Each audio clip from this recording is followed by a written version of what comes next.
What's going on, everybody? Welcome back to the channel. In today's video, we're going to go over a topic that a lot of people wonder about when they first start investing. It's a super important thing to understand, and I kind of just want to go over it with people. If you're new to investing, this could really help you out.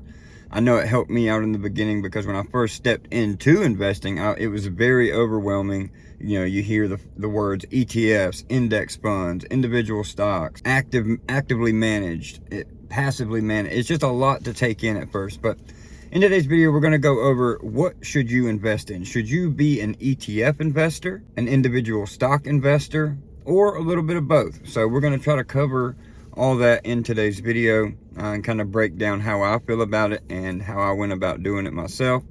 And we'll go from there. So if this is y'all's first time here, welcome to the Hines Investing YouTube channel. If you don't mind, if you like what you see, hit the like button, hit the subscribe button down below. I really appreciate it. Pushes these videos out to more people so we can, give some education to people who need it. So first off, I think I'm going to start with the ETF portion. And what I'm going to kind of go over first is like the positives of investing in ETFs, because there's many positives when, taking ETFs into account.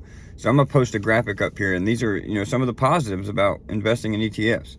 So number one is you're going to be very, very diversified.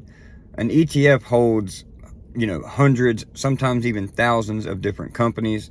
So your money, when you invest in a single ETF, your money is spread across however many holdings that ETF has. So you have instant diversification when buying ETFs. The second is they're way lower risk than individual stocks, because with individual stocks, you're placing a single bet on that one company. With an ETF, your money is, like I said, your money is spread across multiple different companies, so you don't have that individual stock risk, right? If one of the stocks in the ETF goes down, you have the other companies inside of that ETF to kind of balance it out. So it's definitely lower risk, and your money is safer in an ETF. Also, when you buy ETFs, it tracks an index. You can buy ETFs that track the S&P 500. You can buy ETFs that track the NASDAQ, thematics. You can get them that track AI, energy, all kinds of things. There's an ETF out there for every sector of the market, right? If you're interested in a certain sector or theme or anything like that,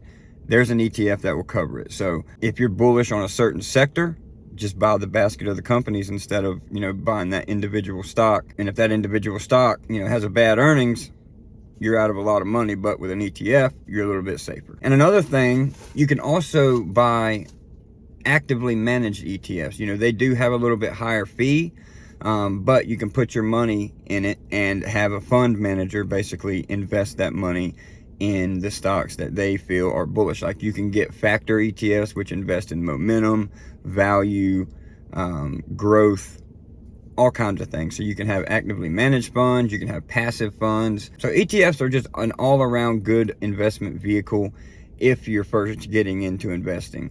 And I would recommend ETFs if you're just looking to put your money in the market, sit it, forget it, put it on, recurring, where every week, every month, you have money going in. You don't want to sit there and research individual stocks. You don't have the time to research individual stocks. ETFs are a absolute game changer for people that just want to put their money in the market and not have to worry about it, right? As long as you pick good quality ETFs, you're good to go, right? If you got, I recommend definitely every portfolio have an ETF that tracks the S&P 500. And if you want a little bit of growth, you could go with like an SPMO momentum ETF or the QQQ, which is the NASDAQ 100 ETF, which is basically very tech heavy. But now let's get into some of the negatives with ETFs, because yes, there's a lot of positives, but there's also, I wouldn't call them negatives really, but you do kind of miss out on certain things if you do choose to invest in ETFs.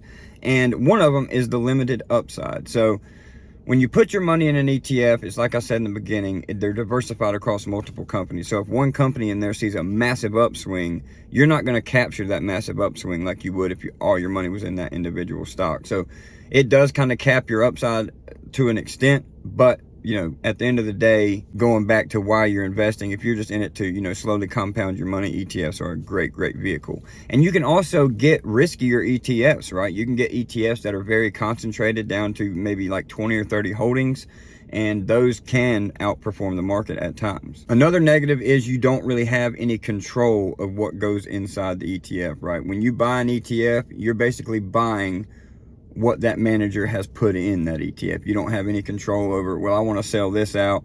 You don't have any control over that. You'd have to sell the entire ETF to change that position. So that's another negative too. You kind of give up that control factor. And there is fees. So you do have something called expense ratios.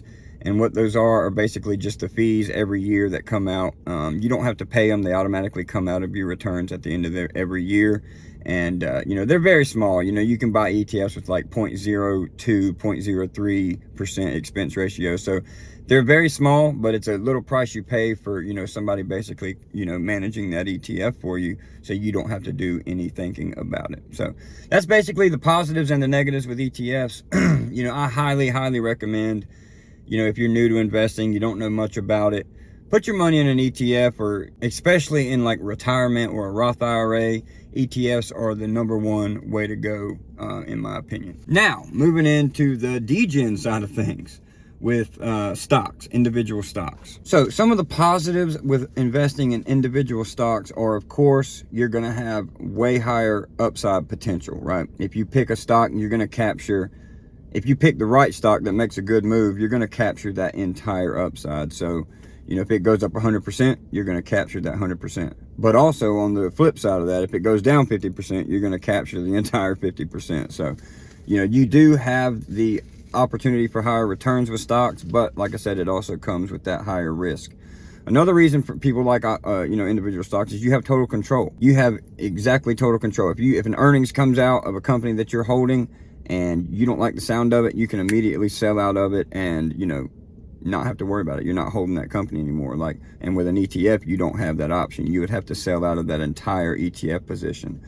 So when it comes with individual stocks, you have way more control, way more customization. You can kind of build a stock portfolio around what you know and what you're comfortable with. So that's another positive about investing in individual stocks. And one of the #1 things individual stocks do is it keeps the investor engaged, right? Because when you invest in individual stocks, you really have to do your research if you want to hold and do well, right? You can't just throw money at the wall and hope it sticks, right?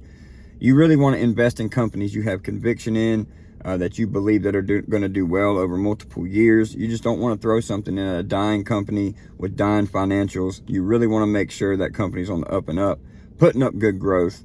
And if they're not in the growth stage, you want to see their timeline, and if in a couple of years they can reach that growth stage. So that's one big reason I like individual stocks, is it keeps investors engaged.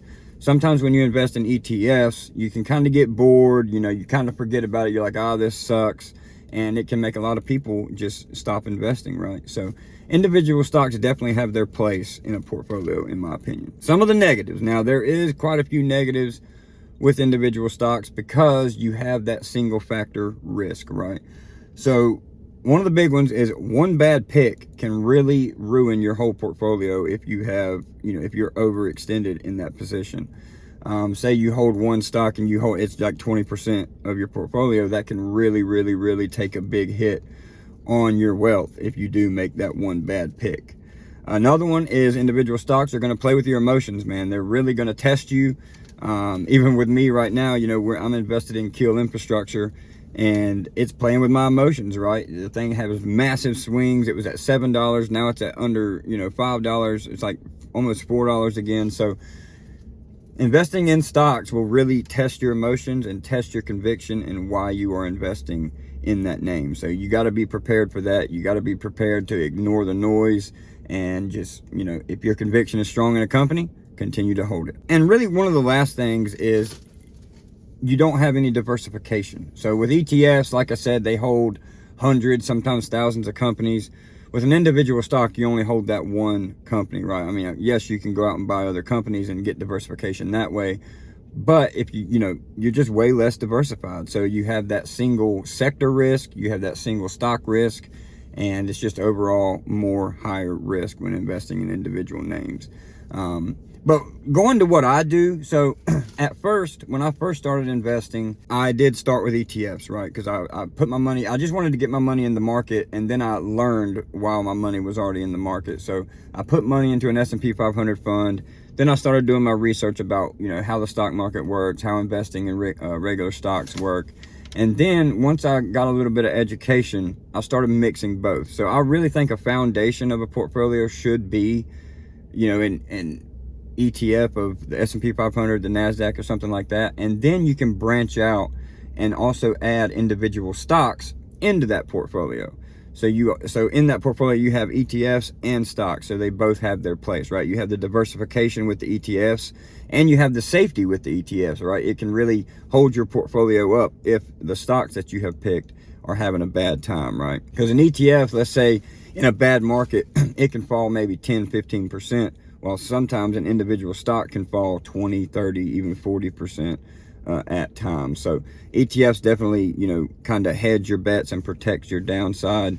And in my case, my portfolio is about 70% ETFs and 30% stock. So, that's the kind of numbers you can play around with, and whatever fits your style, right? You could do 50-50, you can do 80-20, 90-10.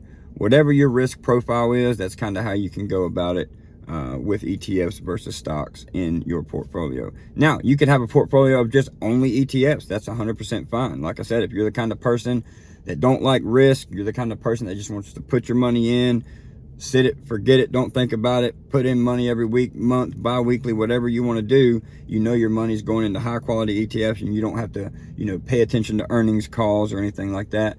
That's 100% fine, and you will do just fine in the market. But if you're a little bit more on the risky side and you're a little younger like I am, you want to dip your toes into some individual stocks to maybe potentially get that outperformance, right?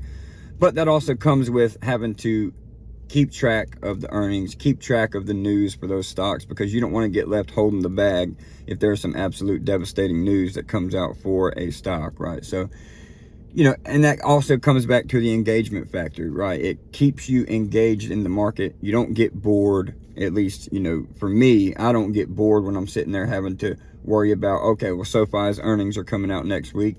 What are they going to do? Are they going to post good numbers? Is there something bad on the horizon that I need to pay attention to?